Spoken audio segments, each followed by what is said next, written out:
इस वीडियो में हम बात करने वाले हैं पीएम आवास योजना यानी प्रधानमंत्री आवास योजना में सभी का ये सवाल रहता है ग्रामीण क्षेत्र में कि फलाने के लड़के का नाम आ गया, हमारे लड़के का नाम नहीं आया, फलाने पड़ोसी का नाम आ गया, हमारा नाम नहीं आया।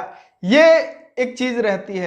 तो आज का ये वीडियो देखिए, आपको सारी जानकारी मिल जाएगी कि प्रधानमंत्री आवास योजना में हितग्राही चयन कैसे होता है, इसकी क्या पात्रता के मापदंड हैं, सारी जानकारी आपको मिल जाएगी। तो कहीं ना कहीं आपको संतुष्टि मिलेगी।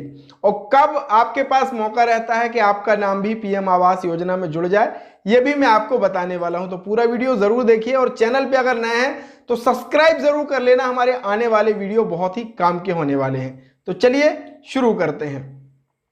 आप सभी को पता है प्रधानमंत्री आवास योजना के भीतर बहुत सारे भाई बहनों के मकान आपके गांव में बने होंगे। तो निश्चित ही आपका भी सवाल होता कि मेरा नाम भी अगर इस योजना में जुड़ जाता भैया तो मुझे भी आवास मिल जाता। तो चलिए जान लेते हैं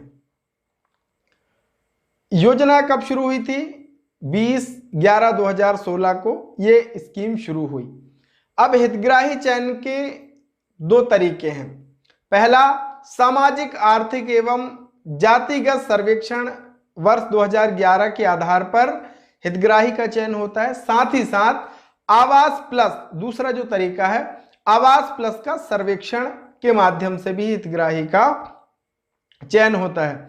जो 2011 का सर्वे हुआ था उसके आधार पर भी, और आवास प्लस का सर्वे, ये दो हैं। अब हितग्राही चयन के कुछ मापदंड यहां पे निर्धारित किए गए हैं। चयन का आधार प्राथमिकता क्रम निर्धारण। पहली प्राथमिकता किसको है कि सभी पात्र आवासहीन परिवार।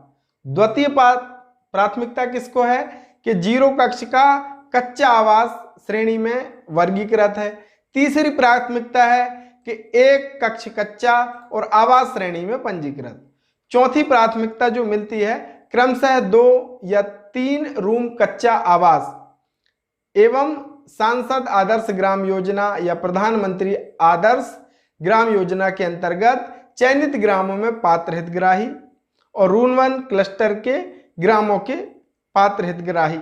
ये पात्रता की प्राथमिकता है कि सबसे पहले प्राथमिकता उनको दी जाएगी जिनके पास आवास है ही नहीं, आवासहीन है, उनको पहले प्राथमिकता।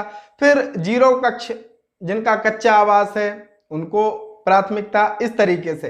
अब किनको इसमें पृथक किया जाता है? अगर मोटरसाइकिल, अभी मोटरसाइकिल तो प्राय सबके पास है तो उसको लगभग ना ही कर दें। 3 पहिया, 4 पहिया फिशिंग बोटधारी परिवार है, उनको हितग्राहियों को इस योजना से बाहर किया जाता है। परिवार के किसी सदस्य के शासकीय सेवा होने पर उस परिवार को इस योजना में नहीं जोड़ा जा सकता है। आयकर दाता, व्यवसाय कर यानी प्रोफेशनल टैक्स दाता, फ्रिज, लैंडलाइन टेलीफोन कनेक्शनधारी परिवार। अब ये समझ लीजिए, अगर लैंडलाइन टेलीफोन कनेक्शनधारी परिवार है तो उसको भी प्रधानमंत्री आवास योजना में नहीं जोड़ा जा सकता। ये चीज आप समझ लीजिए।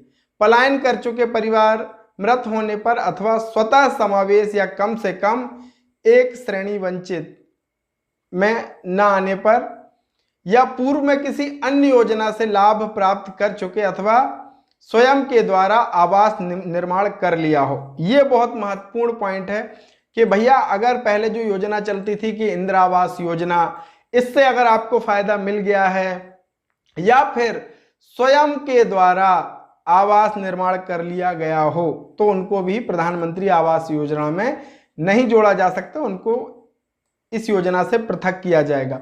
अब बहुत सारे लोग यही कहते हैं कि भैया ये तो हमने अपने पैसे से बनवाया है पक्का मकान, हमें क्यों नहीं मिल रहा है।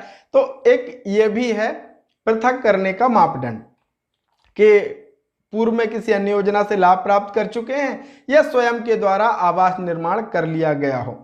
ये कुछ पात्रता मापदंड है, इसी के आधार पर प्रधानमंत्री आवास योजना का जो हितग्राही चयन है वो किया जाता है। अब अगर आप छूट गए हैं और आप ये पात्रता रखते हैं तो फिर आपको क्या करना है, जब भी आपके यहाँ आवास प्लस का सर्वेक्षण होता है आप उसमें ज़रूर अपना सर्वे कराएं, ताकि अगर आप पात्र हैं तो आपको भी प्रधानमंत्री आवास योजना का फ़ायदा मिल सके। तो आज की इस वीडियो में मैंने बहुत ही सरलता से आपको बताया है कि किस तरीके से प्रधानमंत्री आवास योजना में हितग्राही का चयन होता है।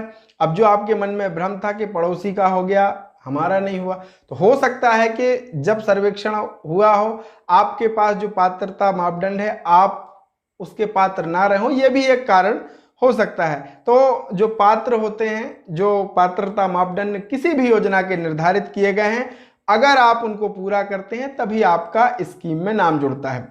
अगर कोई चाहे व्यक्ति कि मैं अपना नाम जुड़वा लूं तो ये नहीं हो सकता है। जो प्रक्रिया है उसी के हिसाब से ही इसमें नाम जुड़ते हैं।